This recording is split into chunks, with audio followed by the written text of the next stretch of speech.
안녕하세요. 오늘은 열 전달 세 가지 중에 복사에 대해서 공부를 해보려고 합니다. 복사는 사실 공부를 깊게 하면 너무 많기 때문에 좀 기본적인 내용을 가지고 우리가 이해를 도울 수 있도록 공부를 해보겠습니다. 우리가 열 전달의 세 가지는 결국 전도, 대류, 복사로 이루어졌어요. 근데 우리가 여기서 먼저 구분을 하고 가야 될 거는 전도와 대류 같은 경우에는 열이 전달되는 매질이 있어야만 열이 전달된다는 거예요. 복사는 매질이 필요가 없다는 거죠. 무슨 말이냐면 제가 항상 설명드리는 게 우리가 이렇게 분자가 온도가 올라가면 진동을 함으로 인해서 열이 전달된다고 말씀을 드렸어요. 대류 같은 경우에는 이런 식으로 자기가 이렇게 움직이면서 열 전달도 됐었죠. 근데 복사라고 하는 건 우리가 표면 현상인데 이 전자기파에 의한 열 전달이에요. 무슨 말이냐? 쉽게 생각하면 그냥 빛이라고 생각을 해주시면 가장 좋습니다. 우리가 전도나 대류 같은 경우에 잠시만요. 매질이 필요하기 때문에 만약에 우리가 어떤 유리를 여기를 아무것도 없는 진공으로 만들어 버린다면 진공 유리 같은 경우에는 대류나 전도에 의한 열 전달이 발생하지 않아요. 열을 전달할 진동할 이 아이들이 없다는 거죠. 근데 복사 같은 경우에는 우리가 말 그대로 전자기파, 즉 파장의 형태로 얘가 이제 이동이라고 할까요? 전달되기 때문에 전도와 대류는 좀 다른 영향을 갖고 있습니다. 그럼 복사는 어떻게 이루어지는가? 우리가 어떠한 물체가 있을 때요. 현재 지금 자연계에서 불가능하다고 하지만 가장 낮은 온도를 만든다면 얘가 0켈빈 온도가 가장 만들 수 있는 낮은 온도가 될 거예요. 근데 우리는 이 0켈빈보다 K가 좀 5K 같이 나오는데 조금이라도 온도가 높다면 이 물질은 방사한다는 거죠. 이 복사의 열을 전달한다는 뜻입니다. 즉 우리가 절대 0도 이상의 온도를 가지고 있다면 이 물질은 결국 진동하기 때문에 전자기파가 발생된다는 것을 아셔야 되겠습니다. 그럼 우리가 이제 파장에 대해서 살짝 공부를 해볼 건데 우리가 결국 어떤 파장의 에너지의 합은 우리가 결국 그냥 파장이라고 생각하셔도 돼요. 우리가 어떤 발사돼서 지나갈 때 뭔가에 흡수되던가 또는 반사되던가 추가된다. 이게 1이 될 거예요. 이게 무슨 말이냐면 우리가 처음에 파장을 쐈을 때 얘가 어떤 물질에 부딪히면 일부는 통과할 거고 일부는 반사될 거고 일부는 흡수가 된다는 거죠. 결국 우리가 흡수되던가 반사되던가 추가된 양은 처음에 쏜 양과 같다는 거예요. 즉 얘가 1을 썼으면 0.3, 0.4, 0.3 이런 식으로 우리가 결국 총 에너지는 보존된다는 거죠. 이게 가장 기본적인 내용입니다. 그러면 우리가 이제 복사를 배울 때 반드시 배워야 되는 애가 있는데 우리가 이제 블랙바디라 그래서 우리가 항상 나오는 흑체라는 아이가 있습니다. 새까마다는 그 흑체예요, 말 그대로. 물론 완전한 흑체는 아니지만 거의 흑체에 준하게 우리가 만들 수는 있고 흑체는 실질적으로 우리가 이론적인 아이예요. 무슨 말이냐면 우리가 어떤 물질에 얘가 이제 우리가 BB라고 해볼게요. 블랙바디라고 해서 이 흑체라면 여기로 파장이 들어왔을 때 일부는 흡수, 일부는 반사, 일부는 투과될 텐데 흑체는 모든 에너지를 다 흡수하는 아이를 말합니다. 그래서 얘는 흡수율이 1인 물질을 우리가 흑체라고 부르고 있습니다.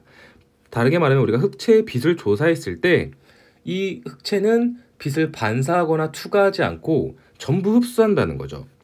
예를 들어서 우리가 어두운 방 속에서 방에 우리가 벽을 이렇게 그릴까요? 벽이 이렇게 있는데 우리가 아무것도 빛이 없는 상태에서 후레쉬로 이 벽을 쏘면 우리가 여기 옆에까지 다 보이잖아요. 빛이 반사돼서 나는 분명히 빛을 이 벽으로 쐈는데 내가 내 다리나 팔도 볼 수 있잖아요.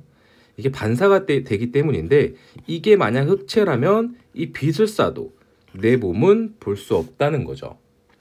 그래서 우리가 이 흑채라는 게 결국 생긴 이유가 뭐냐면 우리가 이 복사 그 법칙을 이제 규정하기 위해서 생긴 건데 우리가 흡수율이 1인 물질을 흑채라고 불렀고 우리가 흑채에 발생하는 복사 에너지는 절대 온도의 4승에 비례한다는 게 스테판 볼츠만의 법칙입니다. 볼츠만이죠. 무슨 말이냐면 항상 단위는 켈빈이에요. 우리 열 전달할 때는 다 연력학 관련해서는 전부 절대 온도 또는 절대 압력 단위로 규정이 되고 있습니다. 스테판 볼츠만은 뭐냐면 우리가 결국 일반적으로 복사 에너지를 뭐 이런 식으로 썼죠. 열 전달되는 양을. 근데 흑채의 열 전달량은 우리가 스테판 절대 온도의 4승에 비례한다는 건데 우리가 항상 이 비례한다는 거는 는으로 바꿔주기 위해서 비례상수를 넣을 수 있는데 이때 넣는 비례상수가 얘는 면에서 발생하는 거기 때문에 시그마를 적고 시그마 t의 4승이라고 적고 이때 이 시그마를 우리가 스테판 볼츠만의 상수라고 말을 하고 얘가 5.67 곱하기 10의 마이너스 8승이 됩니다. 무슨 말이냐면 흑채는 자기가 가지고 있는 온도에 절대 온도의 4승에 비례하는 복사열을 내뿜는다는 거예요. 근데 이제 얘네를 서로 비례하는데 얘네를 맞추기 위해서 우리가 스테판 볼츠만의 상수가 들어가게 되는 거죠. 이해가 되셨을까요? 그러면 근데 이제 이걸 보면 아셔야 되는 게 우리가 흑채가 이상적인 거라고 말씀을 드렸어요. 거의 이론적인 거라는 거죠. 실제는 우리가 흡수율이 1인 걸 흑채라고 하고요.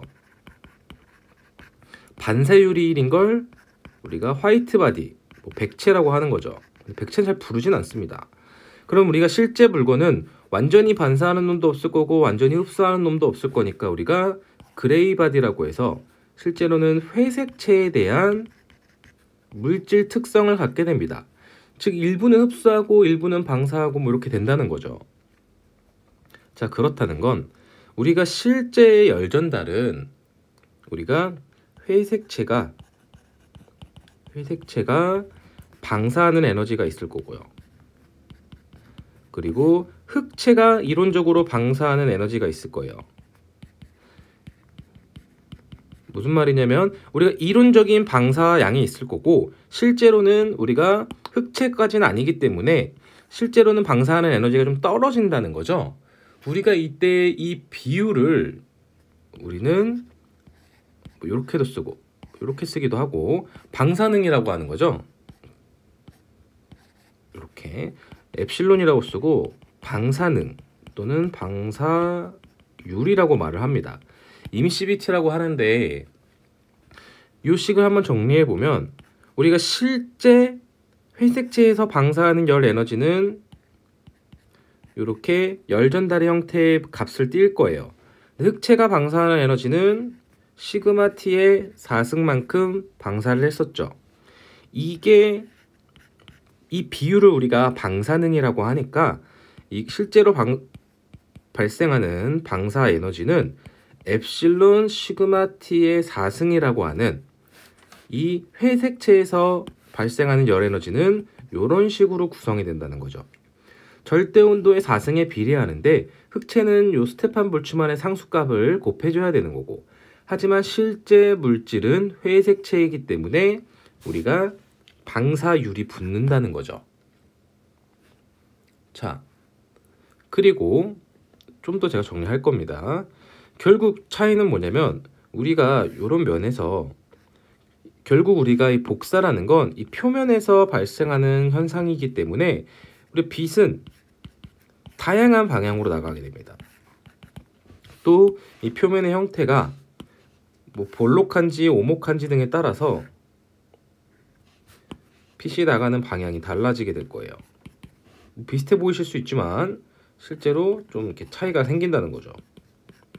그래서 우리가 여기서 발생하는 복사 에너지가 이렇게 생긴 이쪽의 물건으로 이렇게 도착할 때, 또는 뭐 이렇게 생긴 물건 쪽으로 얘가 이렇게 도착할 때, 이런 실제로 도착하는 각도라던가 방향성에 따라서 도달하는 에너지가 다르다는 거예요.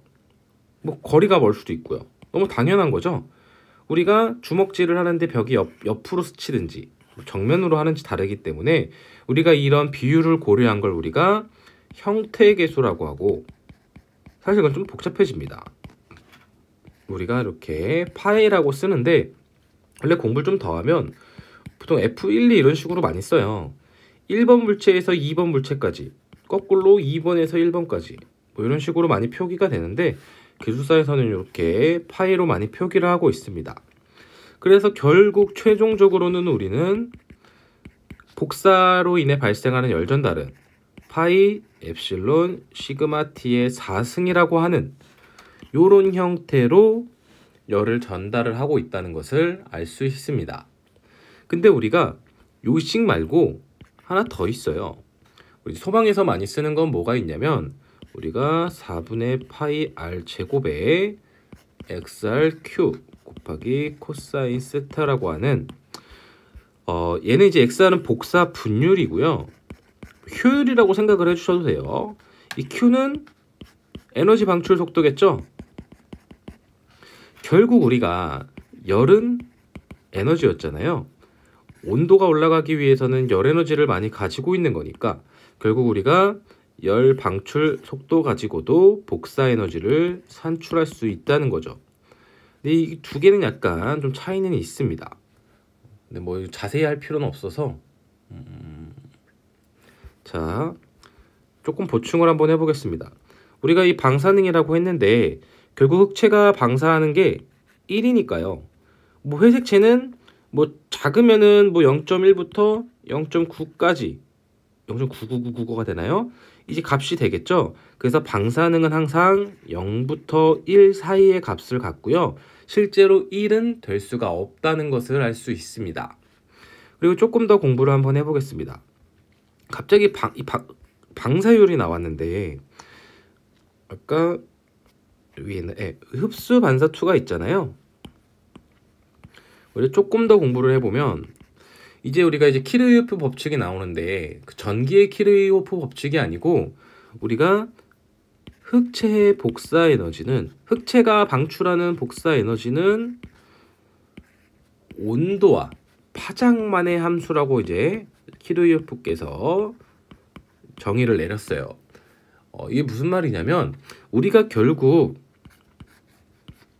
얘는 흑체라고 하면 흡수율이 1이잖아요. 그러면 얘가 결국 복사 에너지를 받으면 얘의 온도가 오를 거고 얘가 방사하는 능력이 크다는 거죠. 즉 흑체 같은 경우에는 우리가 물체와 파장과 온도가 똑같을 때는 결국 흡수율과 방사율이 똑같다는 게 키르호프의 법칙입니다. 무슨 말이냐면 쉽게 다 흡수해서 다 방사한다는 뜻이에요. 그래서 흡수율은 방사율이랑 거의 똑같다는 거고 그리고 이제 우리가 요 파장이라고 하면 이렇게 생긴 파장도 있을 거고 이렇게 생긴 파장도 있을 거고 이렇게 긴 파장도 있을 거예요. 우리가 이 파장이라고 하면 우리가 일반적으로 이 길이에 관련된 거기 때문에 람다라고 많이 쓰는데요. 온도가 높을수록 파장의 크기는 작아지게 됩니다.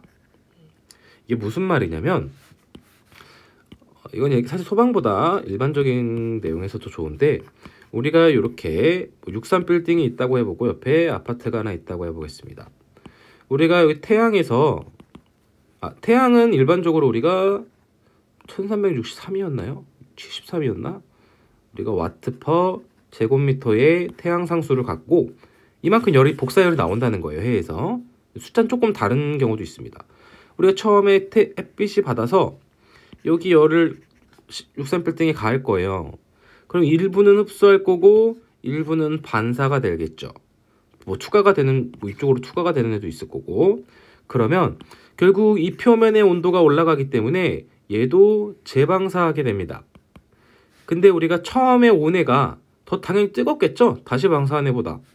그래서 처음에 온 애가 우리가 단파장을 갖게 되고 재방사한 애들이 우리가 장파장을 갖게 됩니다. 그래서 장파계수라고 하는데 뭐 지금은 아직 이거 뭐 쓸모 없으실 수 있는데 그냥 이런 거 있다 정도 알고 계시면 나중에 도움이 되실 일도 있을 겁니다. 뭔가 깔끔하게 정리가 좀 안 된 것 같은데 일단 여기까지 하겠습니다. 감사합니다.